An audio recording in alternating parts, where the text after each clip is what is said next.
What is going on, world? It is the NFL experts. I'm Wayne G, joined by Mark D and Sully again. Sully, what's going on?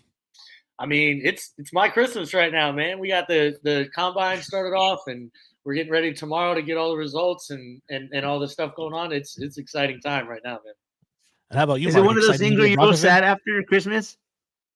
I do. I honestly do. Like when the combine's over, you get at least the actual draft coming, but yeah, once the draft ends, it's pure downhill after that. And how about you, Mark? Is it Christmas time being a Broncos fan? Come on, man. You guys know that. I mean, if you're a Grinch, then yes.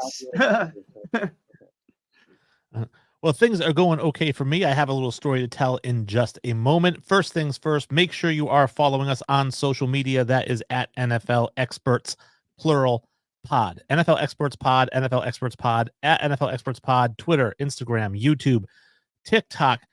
If you want to email us, NFLExpertsPod@gmail.com, and we will get your email. So lots of different ways to reach out to us. Before we dive into, we do have a good show. I actually wanted to start off saying we are going to be talking about defensive linemen, edge rushers. Sully's going to break those down, the different tiers. We have some questions about those two positions. Then, of course, we're going to talk about our 5 favorite players or 5 guys that we really like in this draft and why we like them.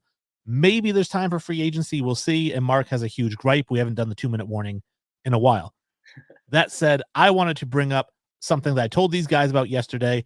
If you are a fan of my writing on Fansided, I was fired from Fansided yesterday. I am no longer a writer with them. And it's not a legal issue, so I can talk about it. Basically, I don't like when journalists fabricate stories or try to get attention by making things up. Peter King recently talked about how in the TV show The Dynasty, it illustrates the relationship breakdown between Tom Brady and Bill Belichick. Then in the same article says, I haven't seen it yet. So how do you know what's in it? So he did do that. He did do that. So I posted a clip of that in our group chat on Fansided, and I said, this is why I hate journalists, and I attack them on social media any chance I get. And by the way, I did attack Peter King, not that he ever sees it, but I did send something to Peter King. And then I got an email saying, hey, Wayne, because of your comment, you're going to be fired, because there were people in the group who felt threatened by that comment and upset. And I was dumbfounded because I've never argued with anybody there. I just keep my head down and I write. This is the first thing that's ever popped up. And it wasn't like, hey, Wayne, maybe you want to take that comment down. We don't write things like that. It was straight up, no, that's a fireable offense. You can't say you don't like journalists. Well, I think you told a bunch of journalists you don't like journalists, and then expected them to not be upset. Like, I don't know. I think you're walking a fine line there, Wayne. But that's what you do, man. You love walking that tight line. So I don't hate you for it. I'm shocked you're telling the world, man. Like I was actually just thinking that, Sully. I was like, I didn't think that's what he was going to open up with. But I love you, like, Wayne. That's awesome. I was gonna dog you for it, but now I can't even. You gotta, if you own your shit like armor, like nobody can make fun of you about it. So now I can't even make fun of you about it. Exactly. That's my game too. There's a lot to make fun of me about, but if I just own it like Eminem. Exactly. That's what I mean. You just own it like shit. We do have a comment early on, and it is from Mark's friend Mark Lavelle. He says the establishment hates being challenged. Good job, Wayne. That's what I'm saying. That is what I'm saying. Here we go. All right. Not that I need anyone to pump up my ego. It's big enough. Anybody who knows me knows it's pretty huge. And as much as people try to take it down a notch, like Sully said, I own it, so you can't take it down. Exactly. You do own it, Wayne. That's awesome, bro. So let's talk about edge rushers. I'm really excited to get into this list. I'm going to throw it up there. Obviously, if you are listening on the radio, you cannot see this, but check out the live feed or check out the videos. Go back onto YouTube and watch them, because we do have some graphics, and the more viewers we get, I can do some really cool high-tech stuff with graphics. I just don't want to waste the time if nobody's watching, So start watching. So here we go. This is the tier list. Sully, break it down, the guys and the tiers you have them on. All right. So tier 1, I got 3 guys who are all really good at respectively at what they do. Verse, Turner, and Latu, I think, are all legitimate first-round prospects. All should go top 15, I think. Darius Robinson is the guy who shot up boards recently, had an incredible Senior Bowl, shown the ability to dominate inside and outside. And then the next group I like a lot, Braylon Trice, Chris Braswell, Chop Robinson. That'll be the next group of tier that go together. All really athletic guys. Braylon Trice is going to be less athletic, but more violent with his hands and the way he plays. But overall, honestly, a really good group this year. I think we're going to get a lot of good players. I think it's going to be a good draft. Very deep at the position, and we have a couple questions about the edge rushing position, but I'll let Mark start off. Mark, what do you have for the edge rusher position? Okay, so I'm always curious about my team, always, because I love the Broncos. So I keep hearing that Jared Verse is the guy they keep looking at. Like, what makes you think he's a fit for us, Sully? I mean, he's an all around. I think he's the best pass rusher coming out. He's polished. He's violent. He has very good handwork. He can bend the corner and get around the edge extremely well, but he can also straight arm you and go right through you. He would have been, in my opinion, a top 10 pick last year. Decided to come back another year. Didn't have like the impact I think everybody thought he was going to have, but he still didn't have a bad season at all. I'm a big Jared Verse fan. Honestly, I think he's an incredible player. So my question is, keeping it in that first tier of edge rushers, you have the tier is Verse, Latu, and Turner. And I wanted to get your excuse me. I wanted to get your take on, if I'm a general manager, what separates these guys? Why would I like one guy over the other? Kind of like what. So like here are all their. So like Verse, like I said, is like the all around guy. I think he's very good at everything.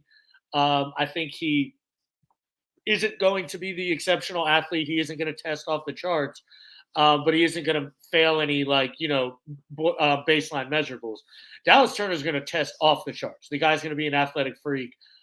He's the guy that in this top tier, if you want an athlete that you can polish, he's going to be the guy you want. And then Latu is, now it's all going to come down medically, but I mean, his hands and he's got legitimately has 4 moves he can roll out and beat you with. And his hands are by far the best in the draft. He can actually genuinely win without just athleticism or out just power. He can win with technique. So if that's what you're looking for, like that's, the guy you're going to go after. Now, I do think Latu's got the lowest ceiling, but his floor is so high. He's an instant starter and an instant impact player, which, is always going to play. So it kind of just depends on. Didn't he medically retire and then came back? Yep, he did. Yeah. So that's why I say like medicals are going to be extremely important for him. He did medically retire from, I think it was Southern Cal, and then went to USC. I mean, went to UCLA. So, his combine is going to be massive. So, Mark. Okay, so my question is about him. Like, how scared do you think teams are to draft him? It's gonna kind of, again, it's gonna be info we don't have. So like Jalen Phillips was medically retired, kind of the same situation, medically retired, came back, and then was a first round pick for Miami. So it's all gonna depend on the team itself and if they deem him, passable. Because I mean, as like a technician and somebody who's ready to play, there's no better in this draft. My next question is actually about a player you have in your third tier, and that's Chop Robinson, who I know there's a lot of buzz about him. He's also a very good athlete, and I'd seen some crazy mock drafts where they had him in the top 15, and I'm curious to get your take. I look at him as, and maybe this is fair or not, like a miniature Micah Parsons. I guess I think that's a stretch. He doesn't do anything as well as Micah in any aspect of the game. But he's a guy who was on Bruce Feldman's freaks list. He's going to test off the charts. Like it's going to be at least everybody expects it to be a special combine. From everything we've heard out of Penn State, their strength and conditioning program is second to none. They put out athletes every single year that are just insane. So I expect him to show out this week. And I think that's what's going to like really set him apart. His first step is probably the best in the draft. So yeah. Any other thoughts, Mark? Okay. My next question would be, we were talking in previous shows about Braylon Trice. Mm-hmm. Why did he fall? I don't know. In the rankings. I saw he fell in a lot of boards. I'm honestly not sure. Me and Wayne discussed it a little bit. I don't expect him to test very well. He doesn't seem like he's a smooth mover laterally, but and then like to get around the edge, they usually wide nine him, which split him out really far so he could attack a single shoulder. I think that's gonna hurt him at the combine. But overall, I mean, you watch the kid's tape, and again, I use the word violent a lot with defensive linemen because that's what I want to see. Like I want to see violence out of you, and he's extremely good at dishing out violence. He's strong, he's powerful. His hand usage is very good. He can get inside of you really well and use that leverage very well. So I'm a big fan. I've had him going in the first round for a while. I'm not sure if he gets there anymore, but it's all going to depend. I love it. Somebody's going to fall in love with how he plays ball too, because he plays with his hair on fire. So I think like, somebody's going to love that. Somebody's really going to love that. And pass rushers go. They just go early, plain and simple.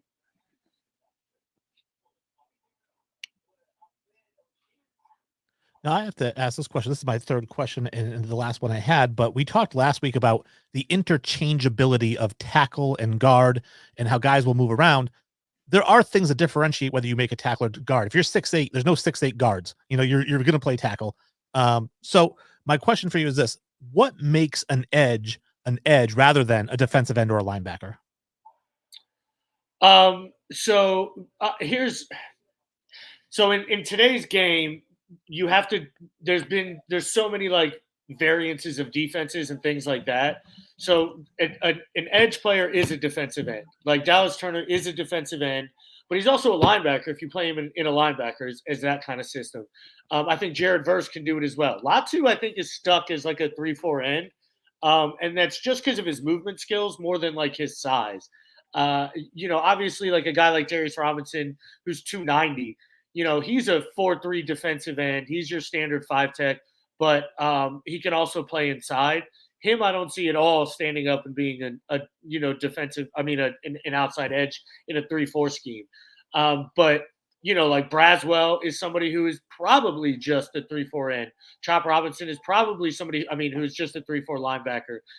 But now it's just easier to define them all as edges instead of trying to break them into 4-3 D end and 3-4 outside linebacker and things like that. So now it's just it's just gone into just calling them edges, and that's what they are because they're edge defenders.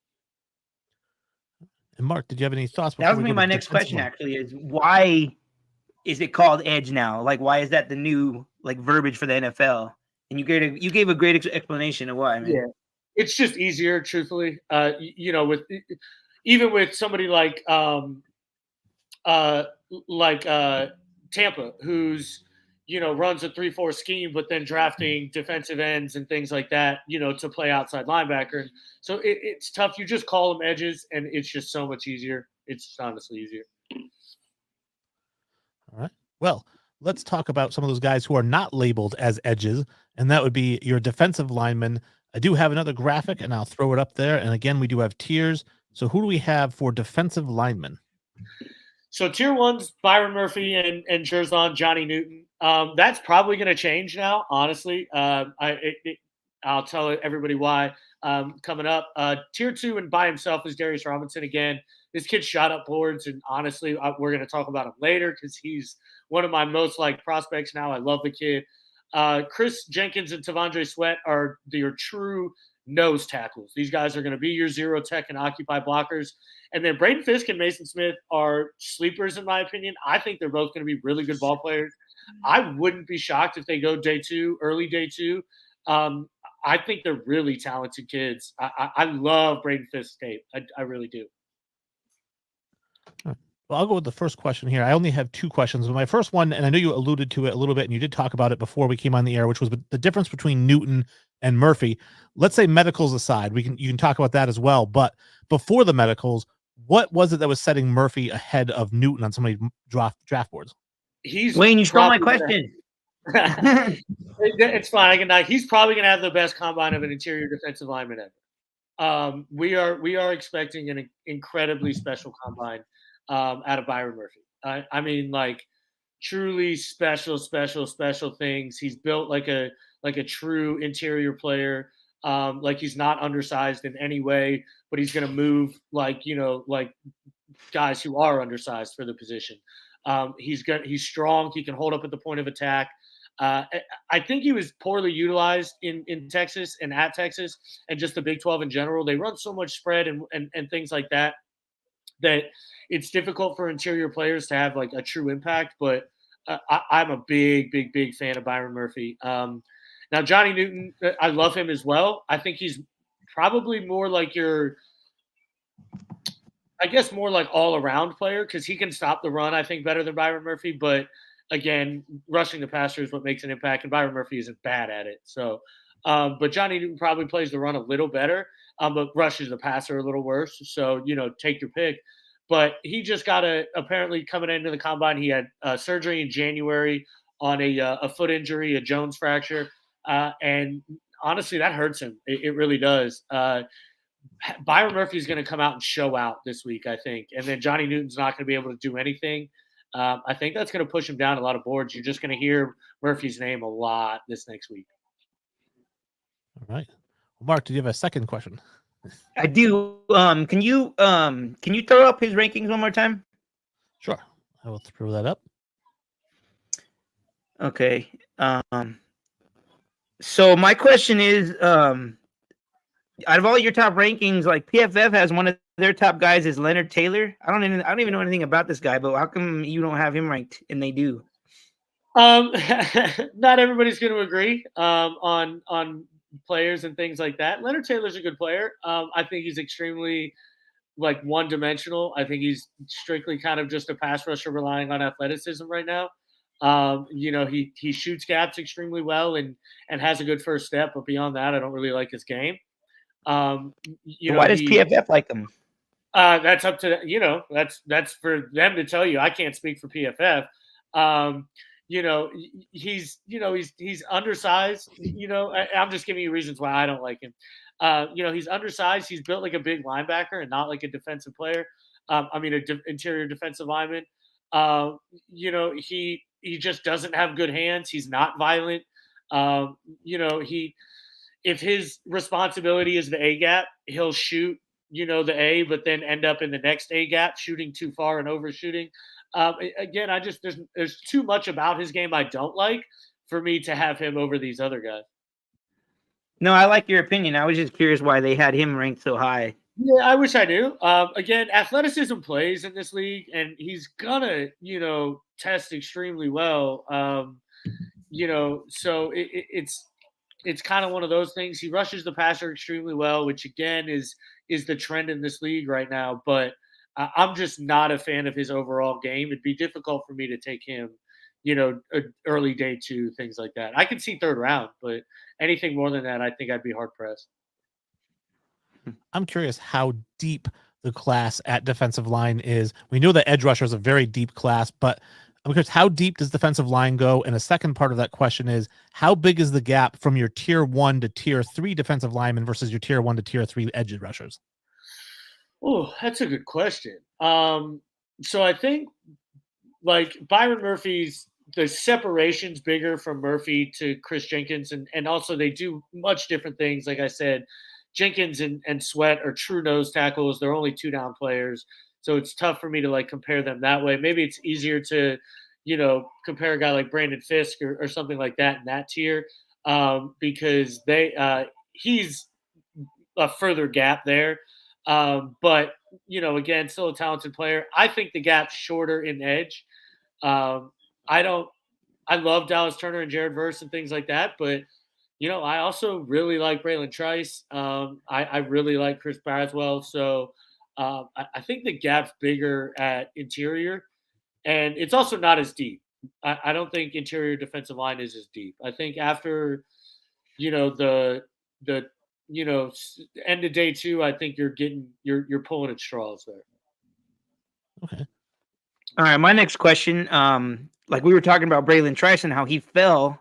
I read that like Byron Murphy rose. Was that because of his Senior Bowl performance? More so just what everybody's expecting him to do athletically. But yeah, you go back and you review players' tape differently and you look at things differently. During the season, he wasn't a guy that stood out or anything like that. But then you go and you look at like individual matchups and individual win rates and things like that, and you see that okay, this guy was beating his blocker more often than not, but was just in a situation that it wasn't, playing because of the defense or where they were running the ball or where the play was going and things like that. But overall, I think he's just going to have the bigger impact. Hey, I think he's just going to have the bigger impact, and it's just a more athletic player. So I think that's where he's going to show out. Oh, was that a dog? Yeah. I have a 1-year-old husky who is not cooperating. Well, I used up all my questions. I don't know if you have any final questions, Mark. I guess if I had another question, it'd be out of all these DNs and edge rushers, like, do you see any of them falling to the Broncos in any one of our picks, maybe the third round? Because we don't have a second round. Yeah, I could see, a guy. If you miss the quarterback in the first, I do like a Dallas Turner or a Jared Verse or something like that for you guys. I don't hate Gabe Murphy. I think he's going to be a good player. I think Javon Solomon out of Troy is a really good player too. So it's just kind of who's going to be there in that third round area. Marshawn Keelan's another guy is another guy who's probably going to be around in that time. If Adisa Isaac falls, that could be a shot, but I don't think he falls. So, but yeah, I mean, I think you should go edge. I think it makes sense. I think that's one of our biggest needs, dude. It really is. Yeah, like, our only pass rush last year was Nick Benito, and I think he only had like 8 sacks. Like, no, I agree. Edge is a huge need for you guys. I don't know your cap situation in general. I would like. It's terrible. I prefer teams to attack edge in free agency rather than the draft, because if you don't take one early, you rarely get a good one. So it's one of those positions that you look at, like the top guys in the league, they're usually all first rounders. I would say the high majority are. So, it's just, yeah, you're going to find a Max Crosby every now and then, but for the most part, it's Garrett, it's, Daniil Hunter, it's Brian Burns, it's, these guys that are going in the top 10 and top picks. The NFL is really good at finding edge rushers, I think. All right. Well, the next segment we have is called 5 favorites, I guess. We didn't really name it, but 5 favorites in this draft, guys who we really like. And normally this was Mark's idea to come up with this. So normally I would let him lead it off because it was his idea, but I'm going to lead it off. Then we'll go Mark and then Sully. And the reason I'm going to lead it off is because my number 1 guy was on Sully's defensive line list at the very bottom in tier 3, and that's Mason Smith out of LSU. Jeez. The guy's 6'6", 315 pounds. He was a 5-star recruit coming out of high school. Did get injured in his sophomore year, had to come back from that. And now we're looking at, I know Bruce Feldman said he might be the most gifted athlete in the draft in terms of his athleticism. Again, that's his opinion. But obviously 15 hurries last year, 2 sacks. He's the 13th ranked defensive lineman, 132nd overall. I really feel like if somebody gets Mason Smith at 125 to 140, that's a really good pick for them. I love it. And he was added to my list because I wanted to make sure we spoke about him and things like that. The tier 3 list is bigger than 3 guys, obviously, but I don't like to drown the board. But yeah, I'm a giant fan of Mason Smith. I agree. Wherever he goes, if he goes second round, I think it's going to be a reach, but I don't think he does. If a team gets him in the 4th or late 3rd, I think they're going to get a very good player for a very good bargain. Mark, who's your first favorite player? My first one is it's a dream pick because I don't think we'll be able to get this guy. But if this somehow we fall to 12 and we don't get a quarterback, this might be the guy. Quinyon Mitchell. He rose in a bunch of draft boards I saw because I guess maybe he had a good Senior Bowl. But I was just reading about him. I don't really know a lot about the players. So I have to research Sully. So from what I read, they say he's super fast. He's got a 4.3 speed. He's defended a bunch of passes. And they said that he's ready for the moment. And it's like, we need a guy that we can maybe set next to Surtain and maybe have a really good cornerback duo. I don't know. I just think it'd be a good fit. I mean, I love Quinyon. Yeah. He's got every ability to be the first corner off the board. I'm a big fan of his. My not number one, but one of the first guys I love is Troy Franklin, the receiver out of Oregon. I think he's extremely exceptional after the catch. I think he has the ability to get open from any spot. He can play outside or inside. I'm a big fan of his, and I think somebody at the back end of the first round. I'm hoping he doesn't go to Kansas City. I really don't want him to, but I think somebody at the back end Me of the neither. first round is a really good player. Yeah. Glad you stuck with receiver because my number 2 guy I went with is Javon Baker out of UCF. This is a guy who, he's 6'1", 208. He had 9 catches at Alabama before transferring to UCF. First year there, 56 catches, 796 yards. Second year, last season, 52 catches, 1,139 yards. That's a 21.9 yard per catch average. And reading the kind of scouting report on him, everything's good. Great hands, good blocker. Everything's looking good. I go down to the weaknesses. And I thought this was funny. It says, feels comfortable in traffic, so no effort to create separation. Well, no effort is not a good thing you want to hear, but I think depending on how he does here at the combine this week, right? I mean, if he goes out there and he runs a 4.4, 4.41, something like that, then we know that he can create separation. Maybe you can work on the effort, but he's the 23rd ranked receiver in this draft. I mean, I think that's kind of low for a guy who has his ability. I mean, he's a good player. This draft is loaded with talented wide receivers, though. So, it's difficult to, to kind of place, he may be ranked 23rd on somebody's board and 15th on another board. You know what I mean? So, this draft's loaded at wide receiver. So, Mark, so my next one's a wide receiver also. I was reading, so I kind of did my picks on maybe guys that might fall to our picks. We might be able to get, I don't know, possibly we trade if Sean Payton loves the guy. He tends to do that. So my guy would be Jalen Polk from Washington. But everything I read was that his combine is going to be really his prove it all. If he's really going to be higher up in the draft or lower, and if he doesn't do well, maybe we don't pick him. I don't know. But what's your thoughts, Sully? I love Jalen Polk. I really do. He's going to be a good player. I think he, depending on situation, I think he could be one of the guys that goes like later in the draft, but has an extremely high impact. Obviously, this isn't a bash in Denver or anything, but I don't love him there because I don't love the quarterback situation there. So, but I also think he creates something different that you guys don't have. Like, if you lose Sutton or something like that, Polk's a good step in. So. My next guy's also a receiver. I had to go with a Gator. Ricky Pearsall, I think, is probably my favorite receiver in the draft. I love the guy. He had probably one of the greatest catches in NCAA history. And then he also is just an extremely smart receiver. He knows how to get open. He's going to catch the ball every time you throw him the football. Those guys are useful in the NFL. I think he goes a lot higher than people think, honestly. I wouldn't be surprised if he goes top 40. So. All right, around the horn with wide receivers. And I'm going to switch over to the other side of the ball. And here's the thing about this list as I made for myself is as I am going through these players, I'm on my 3rd player now. I'm getting more excited with each one. Like these guys really excite me.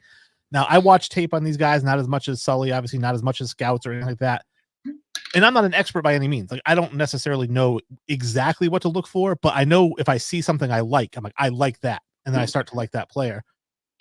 This is a guy who's projected in like the 5th or 6th round. He's actually not even on Pro Football Focus's big board at all.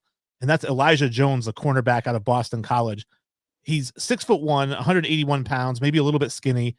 His ball skills are off the charts. I mean, he's a ball hawk. He gets there. He knocks the ball down. He had 21 passes defended and 7 interceptions the last 2 seasons. He's an interception machine. He's going to be around the ball. He held Keon Coleman to 0 catches when they played Florida State. His PFF grade is 86.9 and his pass coverage grade is 90. And yet he's projected again in the 6th or 7th round. I really think that if he goes that low, he's going to be an absolute steal. I was looking at what he does well and what he doesn't do well. And the knock on him, 2 things, not a great tackler. And obviously that's not good. And the second thing was that he's grabby downfield as you get past like that 10, 15 yard, but you can teach that out of a guy. I think for what he's shown, at least what I saw on tape, Elijah Jones looks like he's going to be a superstar. I was just about to say, wasn't he like the second most penalized corner in college football this year? I'm pretty sure he was. I'm fairly certain he was. I could be wrong. I don't want to misspeak. I'm pretty sure he was highly penalized this season. But again, once you get past the top, I'd say 10, 15 guys, it's your flavor. You know what I mean? It really is like what you like and what a team. If the guy can't tackle, he's going to be off half the team's boards in the leagues, just plain and simple. He's just going to be off their board. So, that's probably why he could be so low. So again, it's what you like. It's the flavor of the week kind of thing. What's your flavor, Mark? All right, so my next flavor, I guess, we really need a center. And we're probably not going to re-sign Cushenberry. He had his best season this last year, so he's probably going to get a deal somewhere else. I don't think we're going to pay him. So we're going to need a center. And I keep reading about Zach Frazier. And everything that I've read, that he's slowly gotten better each year he was in college, and his last year being like his best year. I just think that'd be a good fit. I love Zach Frazier. I think he's an extremely good. I think he's the second best center in the draft. I'm pretty sure that's how I had him ranked. So yeah, I mean, he is a good fit. I don't think he's going to be there in the third, but right. Yeah, that's a problem. Not having a second round pick is killing you guys this year because there's a ton of talent. Yeah, dude, I know. Yeah, there's a ton of talent in the second round, and to miss on that's rough. This isn't a draft that you want like a ton of fourth, fifth, and sixth round picks in. You want first, second, thirds, and then that's it. Because after that, the talent drop off is pretty steep, in my opinion.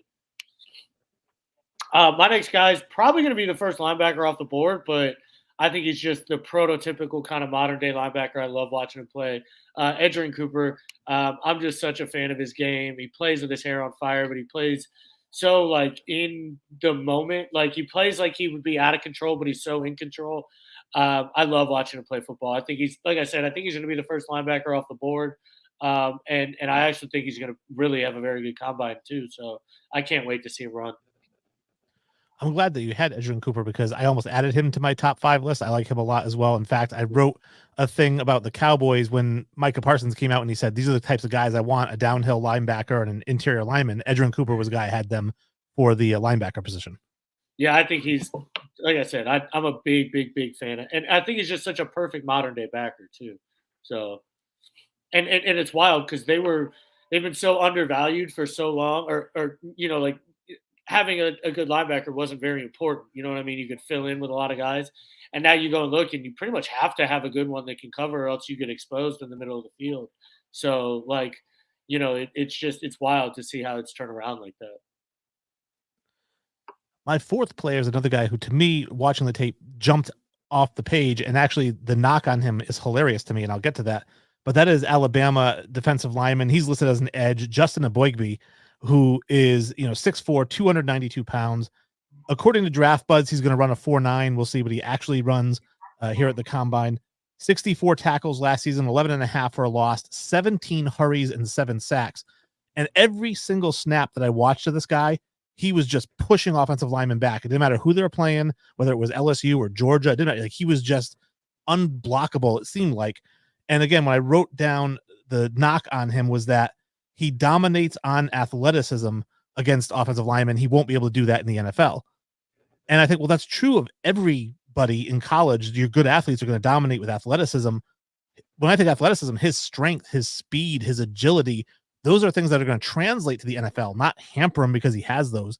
So anyways, for me, when I watched Aboigbe, I thought, man, this guy, I want him in the middle of my defensive line. It's not about that's what's going to hinder him. It's more only relying on that, like not being able to do other things is what's going to hurt him, and trying to just rely on being like an athletic freak. Like Vernon Golston, was not a good pass rusher. He was very athletic. So I think like that's maybe where the knock comes in of relying on your athleticism. But he also benefited greatly from having single matchups pretty much all season long. So I know that's been another knock on him is he was one-on-one a lot. You would expect his win rate to be higher if he's one-on-one pretty much every down. But, again, you're picking guys who are much later in the draft. So, that's kind of the point. It's just going to be what, like I said, what you like, what traits you pick out that you like the most. All right, my next one is, like I said, I'm just going by like need, what I think our team needs. If I was the GM, if I was Sean Payton, what he thinks. My next one would be Ben Snell from Kansas State, and I think he's one of those players that he does both phases well. And I think tight end's really key in Sean Payton's offense. We need a tight end. Dolchich has not been able to stay healthy. I don't know, Wayne. I mean, so I don't really know a lot about this guy. Do you give me some insight? I mean, he'll be there to draft. Like that. It's kind of probably one of the first guys that, not the first, but like you'll actually like have the ability to take. He's going to be there in like the third or fourth round. You'll have that ability to take him. He's not a bad player. Tight end especially is system dependent. Like like what you want out of your player. If you want more of a receiver, if you want an inline blocker, if you want to run 11 personnel, all these things. So, I mean, he fits your scheme, sure. My next guy is a guy I talked about briefly, was Darius Robinson, the edge / defensive tackle, coming out of Missouri. Just really a big fan of his game. He can win at multiple spots. He's going to be a player that can win on the inside, win on the outside. Reminds me a lot of Keon White last year, which New England took. And I'm a big, big fan of his game, and just think he wins the right way. He has athleticism. He has that ability to beat you, but he also has the technique to beat you. And I think that's very important. So I'm a big fan of his game. I know on a previous episode, you compared him to Chris Jones. Yep. And that's like, I expect to do that. He's 6'5", 6'4", 295, probably play weight at like 290, 295, but you can throw him on the outside and he can win out there too. And I think that's an extremely, just useful thing to have.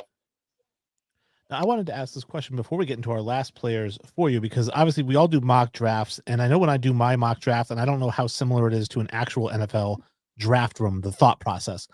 But we talk about there's positions that are called luxury positions, right? I mean, obviously tight end is the luxury position. Running back can be a luxury position. When I'm drafting, particularly in like rounds 2 and 3, and we're getting to those round 2 and 3 tight ends, running backs, and what have you, I almost feel like the player has a window. Like maybe it's pick 86 through 95. That's his window of where he should go. And I won't pick him in that window. Like in order for me to pick a luxury pick, it has to be below the window where he's projected. That makes sense. I like that. So it's got to be like a steal for you to then take a luxury pick kind of thing. Yeah, which I understand. I don't hate that logic behind it. I really don't. I think some players are an exception, but you don't draft an exception. You draft on rules. So, but no, I agree with that. Yeah. My last pick, I've talked about him a couple of times now on the show, so I'll bring him up again because I can't stop talking about him. And that's Braylon Allen, running back out of Wisconsin, 6'2", 245 pounds. We'll see what he runs. I know I talked to Sully about this. He thought it was funny that Draft Buzz had him at 4.45. Sully says he might run a 4.65 and not a 4.45, but we'll see what he actually runs. Yeah. I'm just looking at him. The guy averaged 5.4 yards per carry the last 2 seasons. Doesn't have a lot of, tread off the tires. He was incorporated more into the passing game last year, even though it wasn't a tremendous amount. Wisconsin, I don't think, would use their running backs that way, but he shows really great hands. He looks like he could develop as a third down, but not a third down back, but somebody who can catch passes out of the backfield. And what I really liked about him is, I say, you look at this guy run and he will bowl people over. I hate hyperbole, and I don't want to say he reminds me of Derrick Henry in the way he runs, but he reminds me of Derrick Henry in the way he runs, in the sense that he's so big and he just bowls people over, and he is fast enough. And so for me, I looked at the guy, so this is a guy who's probably his rookie year, for the most part, it's going to be a third down back, 3rd and 1, 3rd and 2, you're bringing him in, giving him the ball. Then as he develops, he becomes more like a first and second down back. And as he develops more of a route tree, maybe he could become a workhorse, but he's a guy who I watch play and I really like watching him play.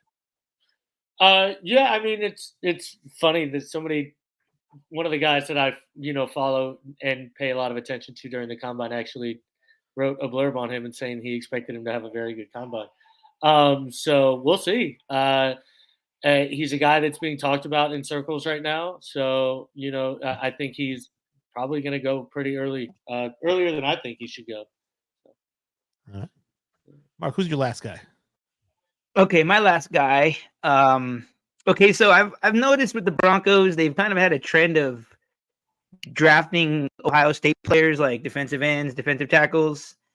We have Baron Browning. We have Jonathan Cooper. I don't know. Maybe it's one of those things that Peyton likes him. I don't know. Our GM, I mean Peyton. But my last pick would be Michael Hall Jr. I read that he had like a really good Senior Bowl, and he's like rose up a bunch of rankings. So we probably won't be able to get him, but I just thought that might be a good fit because of our Ohio State background, and I don't know, maybe just be a good depth player for us. I know. I mean, I actually do think you have the ability to get him. Sweet. Yeah, he rose up, but he'll still be there in the third or fourth, most likely. So I think he's a player that you have every opportunity of getting, and I believe in those trends a lot.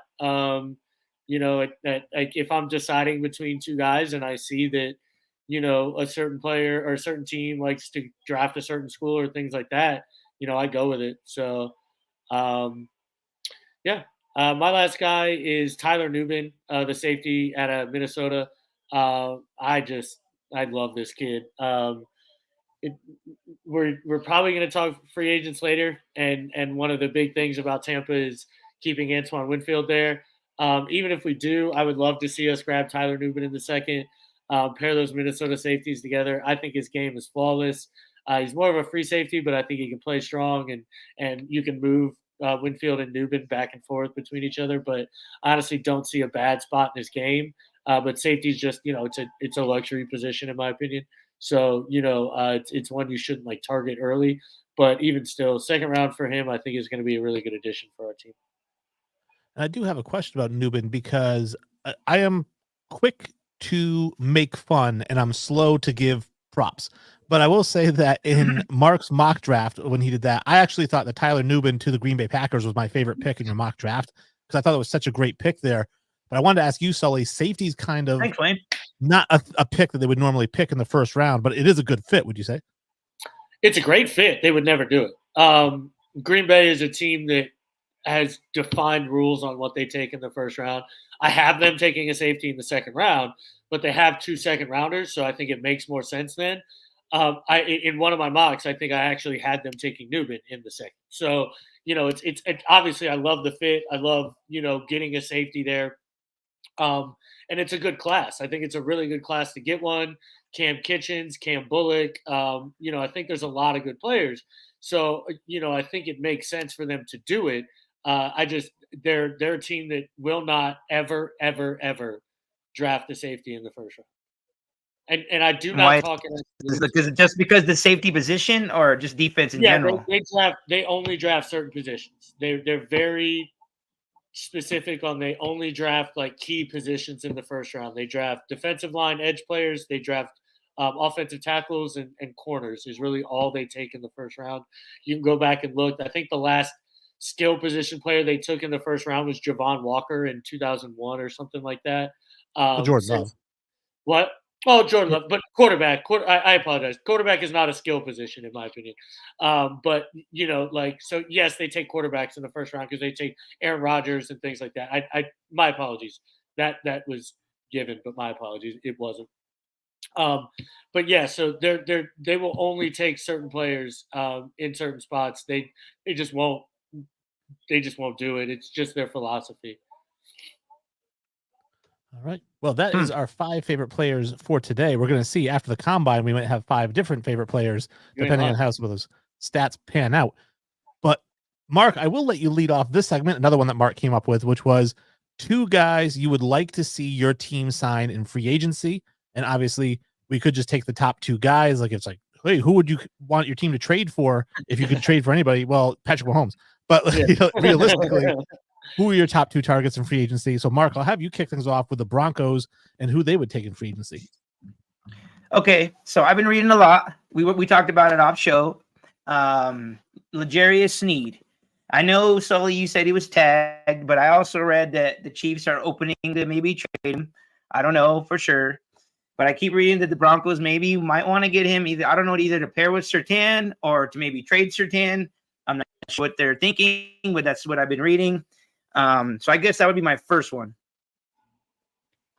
Okay. So we're just do one at a time. Mine are kind of a pair, so I'll do two in a row and then I'll let you guys go because mine kind of go together. But like the thing is, so the New England Patriots offensive line was the biggest weakness of the team this year. It wasn't Mac Jones who was terrible or Bailey Zappi who was terrible. The receivers who were underperforming. It was the offensive line when you watch them play. The quarterbacks had 2.5 seconds max to throw the ball. They were getting sacked. They were being rushed. They need to build out that offensive line. I do hope that they re-sign Onwenu. However, this is players who aren't on the roster, and the two guys that I would love to see them sign with their $80 million that Gerard Mayo wants to burn are Kevin Dotson, the guard from the Rams, and Mekhi Becton, the tackle from the Jets. I think those two guys, you add them, you re-sign Onwenu, and now you can use that first-round pick for some skill positions and maybe get another tackle later in the draft. Yeah, I don't hate that. I think Kevin Dotson's going to be a target for a lot of players this year, for a lot of teams this year. I mean, yeah, I mean, I think that'd be a very good addition. I think he fits the scheme really well. So, how about you, sir? For mine, I didn't go with guys who aren't on my team because the Bucks' biggest free agent signings have to be their current free agent. It just has to be. If we have to re-sign Mike Evans and Antoine Winfield, and then we have to re-sign Baker. Those are the three things we have to do in free agency. I just don't see allocating money in different spots as a smart business decision. I don't think we can get the same receiver impact for like cheaper on the market, and definitely. I don't think we can get the same safety impact other than Antoine Winfield on the market. I think we just tag Winfield because it's one of the smaller tags. I think safety and tight end are like the two smallest tags out there. So I think we just go ahead and tag him, figure out a way to re-sign Mike Evans. And then I think Baker wants to come back, and we'll be the few teams that'll give him, $30 million a year. So I think that it all works out pretty well. At least I hope it does.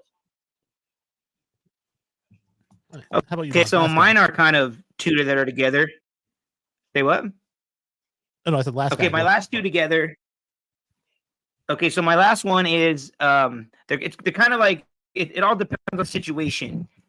Depending on like if we keep Russ, if we draft a quarterback, then we won't need to go sign a free agent quarterback. But I feel like that's a need if we don't do one of those things.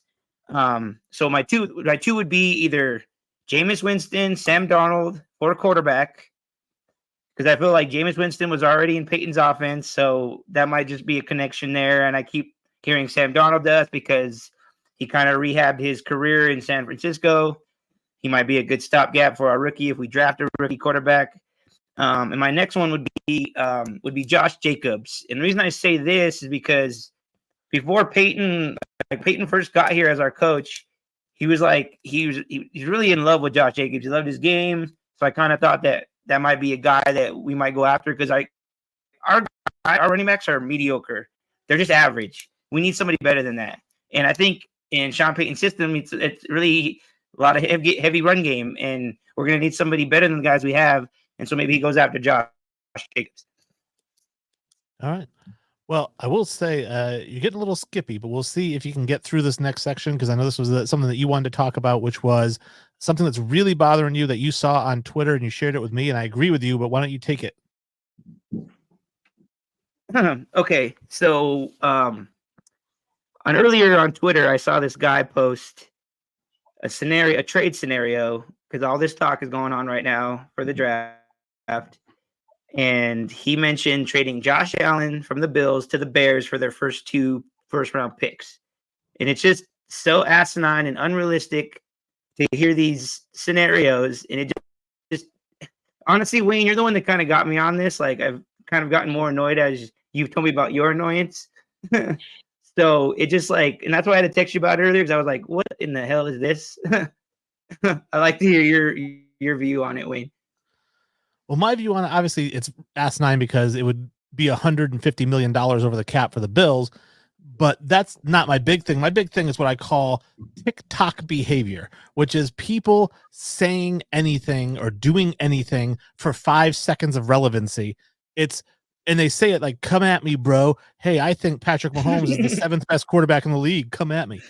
And it's just so stupid. And they reap the benefits. They get like 800, 900 retweets and people call them stupid, but they don't care because they're getting interaction.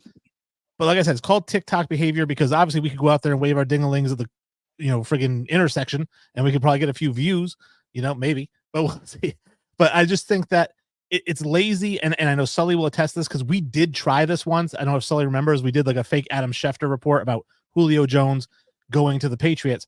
And it looked like an Adam Schefter report. And we started getting tons of traffic on it. And people were saying, hey, this is fake. You can't find it anywhere. And I'm not going to lie to you. Even though we got traffic from it, I felt dirty like a whore for putting it out there. And so I said, I can't be the TikTok mentality guy. Yeah, I mean, it clearly is, for one, like we discussed earlier in the show, like why would either team accept this? I do think the Bears would take it. Cause again, it's like, we were talking, like, would you trade 1 and 9 to get Patrick Mahomes? And it's like, well, yeah, of course, even in a, not ideal situation in Chicago, I think certain quarterbacks elevate their team and things like that and just make them better. And I think Josh Allen is one of those. But, from Buffalo's side, why would you ever make that move? For one, it puts you into cap hell. You physically, you can't do it because of the contract.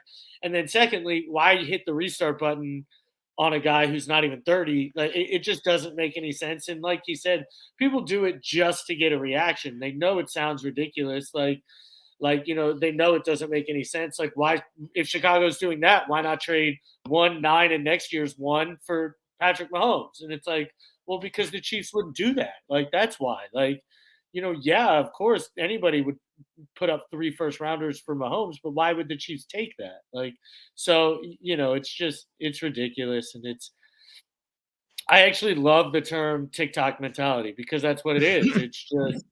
It's just I want to say anything for shock value, and it doesn't matter if it has any validity behind it. 100% agree. Okay, so I got one more gripe, Wayne. One more. All right, what's your gripe? Okay, so we talked about it earlier. Okay, so Sean Payton came out in his draft combine press conference, and at the very end of it, he said something like, "I think we're going to be really good at evaluating quarterbacks, and I don't think a lot of these other teams will." And I thought that was very arrogant to say, basically saying like, I'm going to pick one better than all the rest of you guys. I didn't like that. I think it's very Sean Payton kind of thing to say. I think that he's a little bit arrogant himself, and he's boisterous about how arrogant he is. So Belichick's arrogant, but he won't say shit.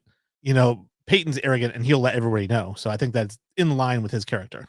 I agree. I just kind of think that's in line with his behavior. It just makes sense, honestly, when I think about it. Like, yeah, of course he would say that. Like, yeah. So it's not a surprise to you guys, but I don't know him that well, so I'm literally learning now. I'm a Tampa guy, so he's been in my division for as long as I can remember. So, and he did well, with Breeze and obviously that offense and things like that. And so, he's got a little bit of a right to be a little cocky, but I don't think he's finding guys like more special than anybody else or at a more high clip, than anybody else. So. All right. That's what I thought. That is our show, and I do appreciate everybody who stuck with us through the entire show. We did get one comment, didn't eat up the show. Usually when we get Jim and John and Buck in there, it takes up quite a bit, so that's why we're running a little ahead of schedule, but I'm gonna give everybody some time back. So thank you everybody from me. I'll let Sully and Mark give their goodbyes, but I thank you so much for tuning in, and I'll let you know when I start writing for somebody else. There you go. Can't wait till next week. We'll have a lot to talk about with the combine results. That was really brave of you, Wayne. I just want to say thank you to everyone. Thank you, Mark, my boy, for chiming in. He was our one comment today. I know he always tries to listen when he can, so thank you. And everybody else, Jim, Buck, all everybody that didn't chime in today, I know you will again, so thank you. Yep. And so I will end the segment or end the show here with 2 things, a quick gripe, and that gripe is, Mark, I have a gripe with your internet service provider. They're overcharging you. And secondly, my fun fact for everybody, if you're listening, and everyone who doesn't know this, me and Sully both know this, I'm sure, but it's a fun fact, so I'm gonna throw it out there for other people. We were talking about arrogant coaches, and I'm not saying that Sean McVay is arrogant, but Sean McVay was the Georgia High School Football Player of the Year. He beat out Calvin Johnson. I didn't know that. Yeah. Thanks, everybody. My agent and NFL head coach, so I want to kill myself. See you guys.